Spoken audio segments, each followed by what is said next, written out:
what I share has nothing to do with correcting another. It comes from my own story, from the way I move through life and what I have come to understand along the way. My need for silence is part of that story. For a few years, I chose to bring the focus back to myself. I did not have the energy to hold anyone else.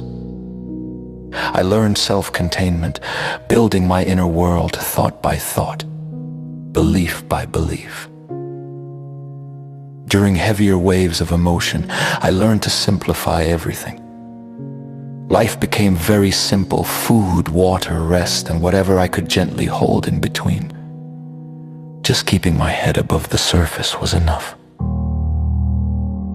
Sometimes my inner world felt like a quiet scream, and even now there are moments that feel like something is screaming from the inside, but I no longer attach a story to them. And in those moments, silence was not distance, it was care. Distance is not rejection. It is care, not only for others, but for myself. During this time, I did not want to explain my silence. Simply saying, I need space, or I need silence, was enough. I was not open to projections or opinions, because even soft words can feel heavy in a seed season. So I chose quiet. I stayed with the unseen work, tending to my life like soil beneath the surface where nothing needs to be explained in order to grow. This does not mean I am against connection or that I will avoid people forever.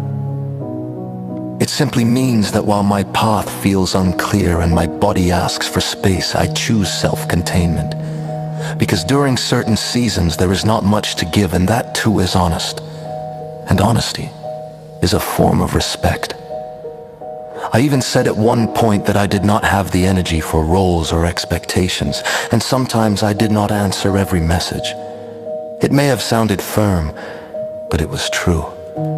Firm and aligned with my path. If you have ever seen someone go quiet like this, maybe there is no need to interpret everything. Silence does not always need a story attached to it. Sometimes people go quiet for reasons that are not ready to be explained, and sometimes they simply don't feel like explaining at all. And that too can be respected. But life moves, and I trust that as I settle, as the body softens and finds its rhythm again, there will be space for both connection and quiet. Because we are not meant to walk entirely alone. We are meant to meet, to build, to create together, to form something that none of us could create on our own. Until then, I honor the silence that is helping me return, quietly reshaping me. So when I meet the world again, I meet it as a truer version of myself. The walls that guard the heart are melting quietly, not breaking, not falling in ruin, but softening where warmth has finally reached. They were hands of stone holding what was too tender for a world that moved too fast. They learned the language of distance, the strength of silence, the sacred no that kept the soul intact.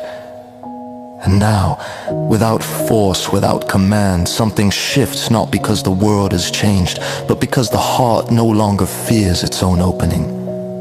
The edges blur, the hardness thins. What once stood tall and guarded now listens from within.